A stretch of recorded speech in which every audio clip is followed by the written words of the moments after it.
Hello, everyone, and thanks so much for joining us again for another one of the segments of ministry resources on apclub.global. I'm here again with Prophet Kevin Leal. I've recently just released a book on the subject of restoring praise and worship back to the church. I believe that this book is super important for this generation right now. Over the last several years, and really decade, I would say that there has been this crazy paradigm that musicians, singers have developed about worship that is more of a performance oriented and not a act of really worshiping God.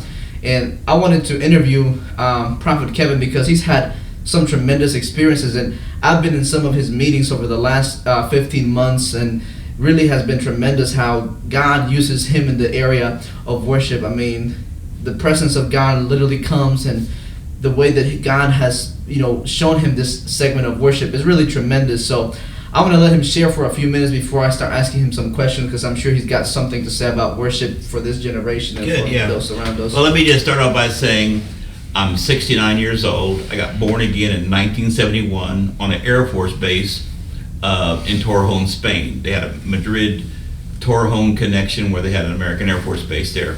And I had just left Vietnam. I wasn't a Christian. I was a bad Catholic. I smoked weed. I sold weed. I only sold enough for my own habits. I wasn't like a major drug dealer, and I had dealt with some of that stuff, and I had to cry out for knowledge. I really wasn't looking for God. I was looking for knowledge. And through a long series of events, somebody put a chick tract in a box, and it was a chick tract called The Beast. It was about end times and the rapture and all this kind of stuff. And I had never read my Bible. I was a Catholic, but I had never read my Bible. I heard those stories, little snippets, little sermonettes, and they were just, with holy days and see the pictures and the holy water and all that kind of stuff. But I didn't have an understanding of the scriptures. And I really found out that if you don't have an understanding of God's story, you can't join it. I knew the Catholic story, kind of, sort of, but I didn't know the church story. I didn't know the Jesus story. I didn't know the Jews and how we were evolved and how they're Christian. I didn't know any of that stuff. And so, long story short, I started reading the Bible for myself, and I wasn't saved. I was reading the Bible probably 2-3 hours a day, but I was under conviction. I was under a lot of conviction, and I was depressed every day. I remember one time I came into work as a sergeant in the military, and I came to work and somebody says, "How you feel?" I says, "I'm depressed." And they said, "Why?" I says, "I'm thinking about dying." And they looked at me, but I was thinking about going to hell and stuff, and I'm reading this stuff, and I'm mad at the Bible because it's telling me I can't do what I want to do. And I'm trying to talk myself out of it. And I got so just trying to talk myself out of it and say this is not right, I actually thought that there was a misprint in the Bible about some stuff. It says you cannot do this. Oh, that's got to be a misprint. so I went, hey, justified truth. I'm 21 years old, and I had never read the Bible. I said, this has got to be a misprint, because I've read books that have misprints, that they misspelling, And so I went and got into the Bible. I said, "Isn't that one do? Isn't that what?" I said, and so finally, the night I got saved, I had been reading the Bible, and I had a stack of tracts there, little cartoon tracts, and some other stuff people gave me, and they said, "Why you should accept God." And I just got so ticked off, I threw my Bible against the wall and says, "Oh, this is a bunch of crap." But it was me frustrated. And I said, okay, and this is the thought that came in my head. Everybody has a boss. Yeah. Everybody has a boss. So who's the boss of all the bosses? There's got to be a boss of all the bosses. It's kind of an immature way of thinking about it. I say, okay, God, if you're the boss of all the bosses, I want to meet you. I want to meet the boss of all the bosses. And all of a sudden, I was taken out of my body into an out-of-body experience. And the only way I can explain it is if you've ever seen some of these space shows where they're in a spacesuit with an umbilical cord to the mothership. I found myself in this spacesuit in space, couldn't hear anything, and I saw this umbilical cord to this mothership kind of a thing. And I just was freaking out. I said, what's going on? But it was real. It wasn't like a hallucination. I hadn't smoked any dope at all. It was real. And so all of a sudden, this giant pair of scissors came from space and cut the umbilical cord, and I saw myself floating into space. And I heard these words, "You're lost." Man, I got so freaked out because it was a visitation to explain my condition. Wow. And yeah, it was creepy. I mean, think high definition, you're there, you're smelling it, you're feeling it. Yeah. And when those scissors cut that umbilical cord, I saw myself floating into space, and it says, "You're lost." And so when I came back in my body, I was hyperventilating, I was sweating. I mean, it was a true dramatic kind of Damascus Road visitation. And I'm 21 years old, Roman Catholic, kind of a semi-quasi drug dealer, and party boy, just, in Europe. I'm making good money in Europe compared to their salaries there in 1971. And God, I got saved. I got radically saved. And so I heard the voice of God for the first time. Then I got baptized in the Holy Spirit like 6 months later. And I'm reading the Bible like 5, 6, 7 hours a day. It's like I could not stop reading it. And so one of the persons that told me I was reading the Bible, they said, now, when you read the Bible, you can see anything good, underline it. I said, okay, that's what you do, you underline it. And so they had one of these yellow markers. It was like a highlighter. The famous yellow marker. The famous yellow marker, yeah. And so after about 30 days, my whole Bible, New Testament, is yellow. And That's what mine looked like. The guy said, "That's a lot of yellow." I said, because I said, and I can remember, I said, "This is a good book." And I heard the Lord say, "Duh, that's why they call it the good book." I went, and I told the Lord when I first got saved, I said, "Okay, I'm made in your image." And I'm hearing this conversation with the Lord, and I heard the Lord say, "You're made in my image." I said, "Okay, if I'm made in your image, I like humor. God, tell me some jokes." Tell me some jokes. And God began to tell me jokes. But there were jokes that only I and God would understand because of the context. Right. And so I'd be just walking along, I'd just start break out laughing. So what's funny? I said, yeah, they had a funny thought. Because I couldn't say, God is talking to me. Yeah. So I'm having this dynamic humor. Well, for the first, I'd say 6 months, I didn't understand how to read the Bible. I didn't know the Bible. But I got this thing inside of me about witnessing. Right. And so there were 10 members in our Catholic family. I was the first one that I know of to get saved. And I began to witness to people. I said, if I witness to people, God will save my family.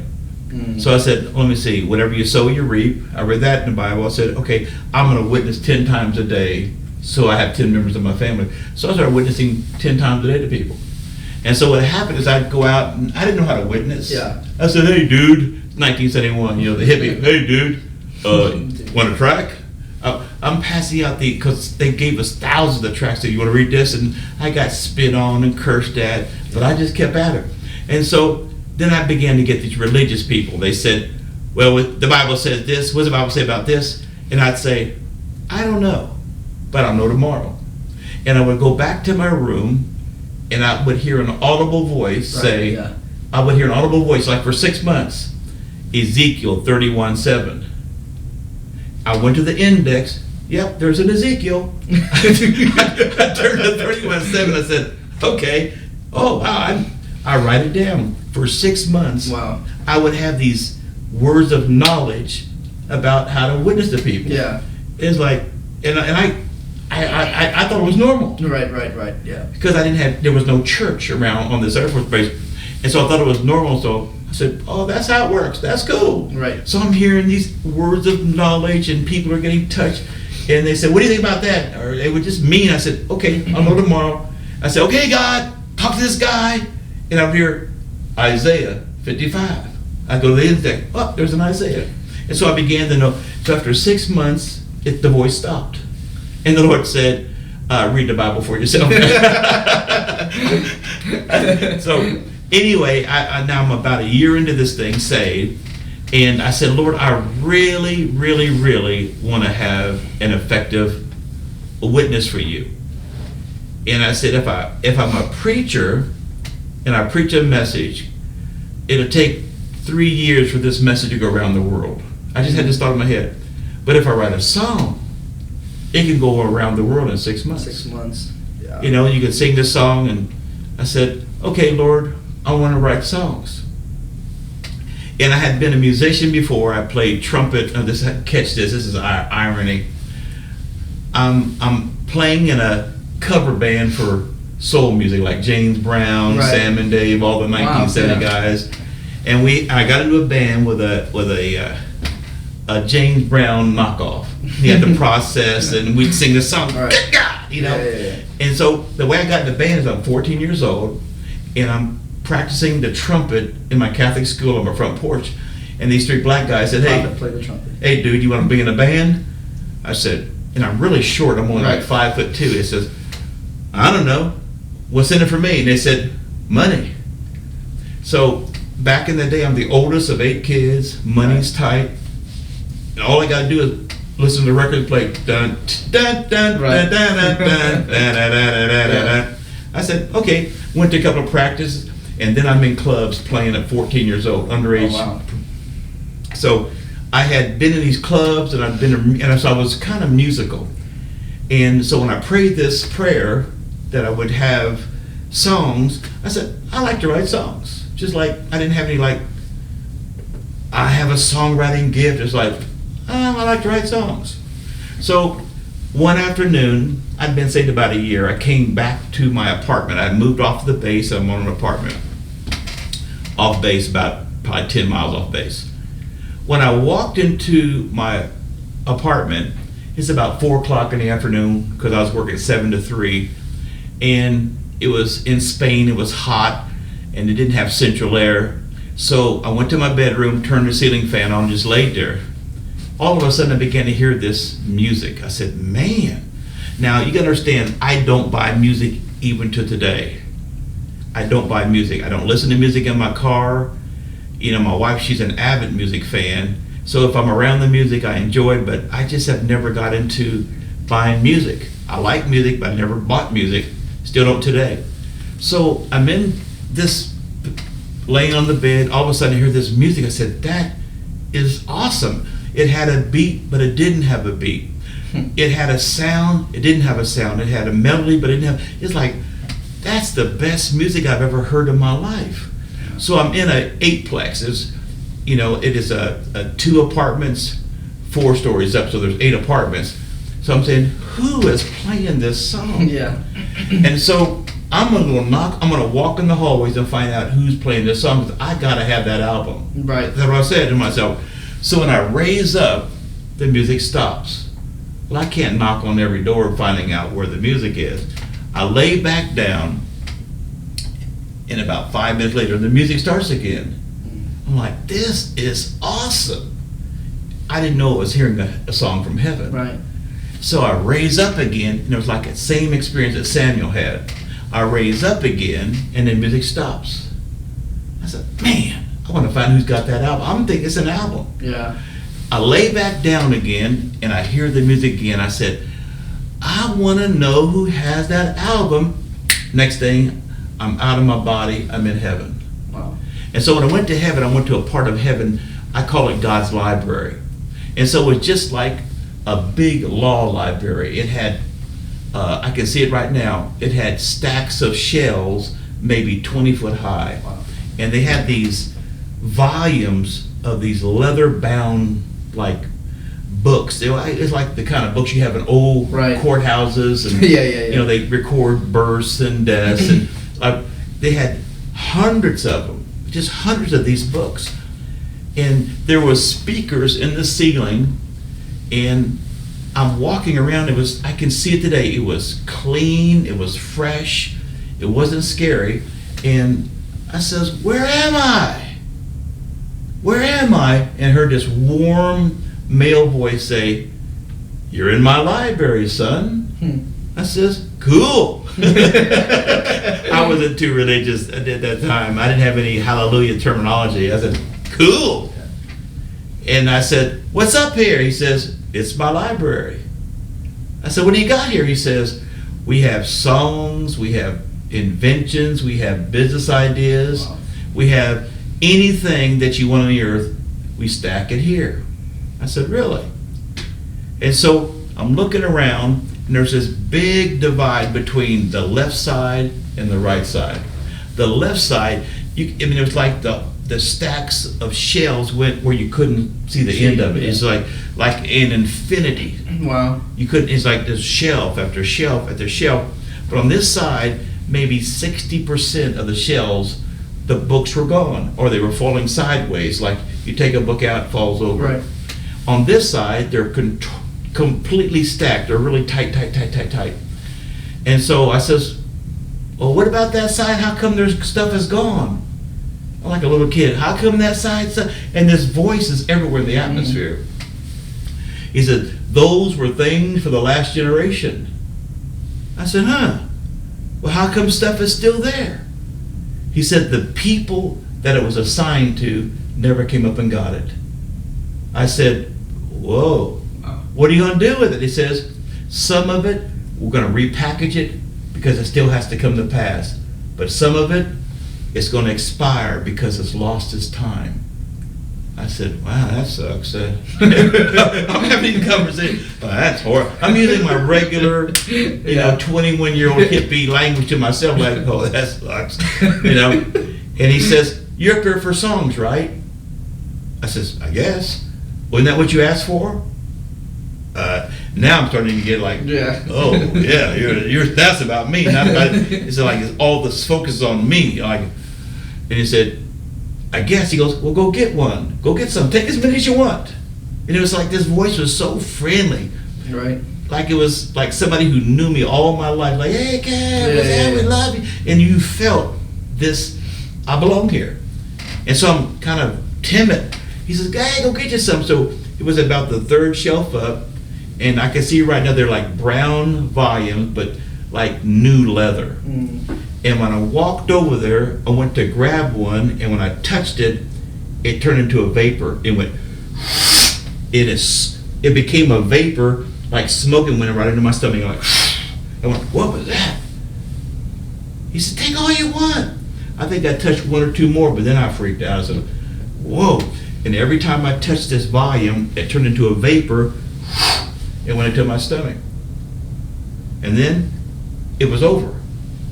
I'm back in my bed, and I think I was out of it maybe an hour and a half Earth time. Right. But there's no time in heaven. Yeah. So after that, I began to hear songs in the Spirit. And God spoke to me. He said, every song on earth has a birthday where it was born in heaven, that came from heaven. And he said the power of these songs, they can take you back to where they originated at. Wow. Like when you hear it, it takes you where it was born at. Like there's some songs that were born in heaven, like Amazing Grace. Right. Even though the melody was a drinking song in England, it was birthed in heaven because it's still, people sing it, they have experiences, and so on and so forth. And so I'll hear music today, I said like, it's a nice song, but it wasn't born in heaven. Right. You don't feel that eternity in it. Now there's some that are. Right. But the majority of songs that are in Christian, they're just not there. Yeah. And so that library is still there. And I worked with a guy named Craig Perkins for a number of years. He was a keyboard guy, tremendous voice and talent. And he had this kind of operatic style where he could hit high notes. He just had a tremendous range. And when I told this story, he said, I don't know if I believe that. He had the same experience. Really? I've talked to several people who've had the exact same experience about going to heaven.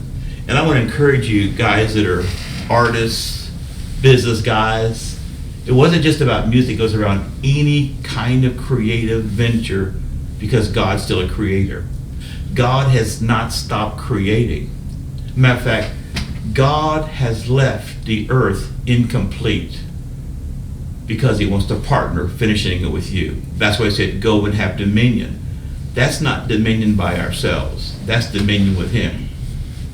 And he wants to have dominion by partnering with him to create, to invent, to build, to subdue all kind of businesses, all kind of ideas. This thing that we're on right now, AP Club, hopefully is born in heaven. Hopefully that God breathed on it and said, this is what I want for this generation. In every generation, God puts new volumes up. And it needs people to say, God, take me to your library. Now, does God have a library? He has something like that. Is that how God showed it to me? But this thing was so real. Wow. And I began to write songs like maybe 3 weeks later. And the Lord says, I want you to go down and buy a guitar. And I went down and bought a Spanish handmade guitar for like $150 back in 71. Began to teach myself chords. And I began to write songs. And those songs were powerful in that time. But many times songs have expiration date. The song was for that moment. It was a God song for that moment. And then God says, write a new song because I'm going to do a new thing. So what I want to tell you is, if you are a songwriter, you're a singer, you can be a mediocre singer, but if you're a mediocre singer singing a song that was birthed for that moment, the song will carry you. Now there's some singers, you carry the song. You got such a voice, you can make that song, whoa! The song wasn't that great, but the singing on that song was like, man, she sang that song. But if you don't have those kind of voices, like an Aretha Franklin voice or a Whitney Houston voice or one of those, they can take an average song and make it like, whoa. But you're more mesmerized by the artist than what was happening in the spirit. You know, I was in Brazil 4 or 5 years ago at an arts conference. And there was a lady there, she's very famous in Brazil. She's just a sweet person. But she got into a grind, she got mechanical, and she was part of the birthing of worship in Brazil, maybe like 17, 18 years ago. Right. And she's famous. And so when she came to this conference, she sang, and people knew her songs. And when they began to hear songs, they would go out of their seats, and they would go to the front, and they would raise their hand like this. They would sing the songs, and they would dance. But after she sang that song, she said, this is my last song. The moment she finished, the people went, and they went back to their seats. And the Lord said, this is not the anointing, it's the spirit of nostalgia. The people are remembering how they felt when they first heard it. There's nothing in this atmosphere now. And that's why she felt mechanical. And there's a lot of you here today. You're living on nostalgia. You're living on the memory of what was, not what is. And God wants to birth a new generation of singers and psalmists and worshipers. But here's what it requires. You have to stay in God's face. Nobody can stay in God's face for you. And some of you, you're disconnected from your food source. You're disconnected from your food source. What do you mean? You're not sitting under good preaching. You're not sitting under good preaching. You know, I notice a phenomenon about worship groups and worship singers. They'll be in a local church, they'll write a song that impacts people, people will sing that song, have an experience, but they got that song sitting under the preaching of some man or woman of God who really was hearing from heaven. And the way it works is that when you hear the preaching, God designed that songs are birthed out of revelation from the preaching. Not just, we need to write a song, bro. Let's write a song. Let's write a hit Christian song. What do you think? Yeah, yeah, yeah. Jesus, Jesus, Jesus. Right. Shabba, shabba, shabba. You just sit there and you're preaching. And so the first 2 albums usually are pretty good. Yeah. But then now they're traveling, they're in demand, they're singing those songs, but they're disconnected from their food source. And then what happens is they're under contract. And then we got to have 12 songs. It becomes about the record. It becomes about the record. It becomes about the money. It becomes about the contract. And now they're mechanical. They're going from church to church. They find themselves kind of going through the mechanical motion, singing the same 15 songs, you know, in 35 or 40 nights every 2 months. And they just lost their touch from heaven. And that's why song sucks. Yeah. You know, there's an artist right now that makes movies. And his first movies and things were pretty funny, but his last 3 or 4 music ventures and movies, they're horrible. Yeah. Maybe you know who I'm talking about. It's horrible. Why? Something broke between him and his creator, and it's manifesting in his art. The greatest artist is God. And if you disconnect from the great artist, the chief musician, I love that phrase in the book of Psalms, this song is to the chief musician. Whatever you're called by God to do, if you disconnect from the source, it's just going to be a pale imitation. You're going to be mechanical. And I pray right now, if that's you, that you feel this emptiness, this void inside of you. You know, the book of Ecclesiastes says this: one of the penalties for giving your soul to the world or stop doing what God says is you lose the ability to enjoy life. That's what happened to Solomon. Right. He lost the ability to enjoy life. He had multiples of women, couldn't find any more pleasure. I drank wine, I drank myself drunk, couldn't find any pleasure. I had men servants and maid servants and horses. Why? He found no pleasure in his life. And when you get that way, the most expensive car, the most expensive house, the greatest accolades from people, the most wonderful, beautiful wife or handsome husband, if God takes away the ability to enjoy life, it is a sad place. And some of you, you're there. You've lost the ability to enjoy even simple things in life. Come home. You're the prodigal. You're the singing prodigal. You're the singing, dancing prodigal. You can play that B3 and make it talk. When the bishop says something, you can hit those little doodles and oh my God, you can make them jump and bump and run, but you are empty. You empty. I want to talk to some of those same-sex, gay singers and dancers and worship leaders.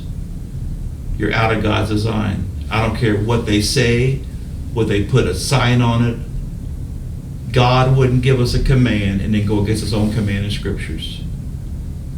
You've talked yourself into being gay. I don't know what happened to you, but gay is not the way. Satan wants to destroy you by taking away God's image inside of you. And just because God uses you to touch people on the inside, you've lost the taste. It's like when you have a cold, nothing tastes good. Your sinuses are messed up. You can't taste things. It's like nothing tastes good. Spiritually, that's a sign you're away from God. Nothing tastes good. God wants to restore your taste. Come back home. Come back home. Come back home. And there's some of you, ask God, he will take you to your library. There's songs, there's plays, there's artistry that God will use for his glory, not your exaltation. You know, you can always tell when somebody's messed up when they use the ministry to feed their self-esteem. Yeah. Instead of being satisfied with being a son, you're not satisfied until you're the top, the best. Who's the greatest? That spirit of who is the greatest never left the earth. On the night that he had the last communion, they were still fussing and fighting. Who's the greatest? And some of you are captured by that who the greatest spirit is. Father, call him again. Go back and do your first works over. You've lost your first love. You've lost your first love. You no longer cry when you hear how good he is. When the presence comes, you're stone-faced in it. You no longer rejoice when little kids find Jesus for the first time. You no longer can rejoice in the small things in life. And here's the big thing. You can always tell when people are away from God. They stop being thankful and they stop being grateful. That's you. Yeah. That's you. That's you. Come home. Come home.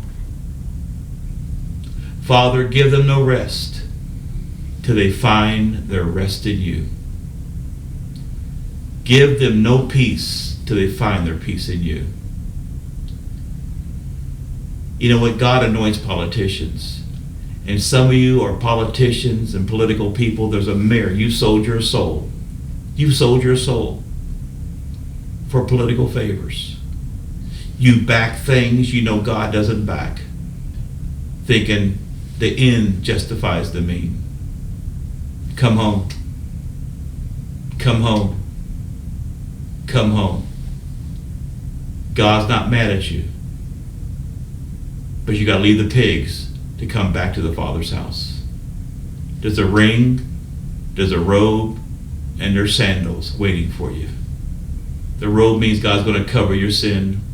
The ring is about being a son again with identity. And the sandals are you're going to have access to your Father's house again. Let me tell you something. Until you give a complete, transparent testimony, you will never be free. Your dirt will make other men clean. Tell your story. Your dirt will make other men clean. Tell your story. Check us again. This is Kevin Leal. You can catch me on kevinleal.org, on my website, or apclub.org global. The global. You can catch me at apclub.global. We love you. Come home. Come home. Come home.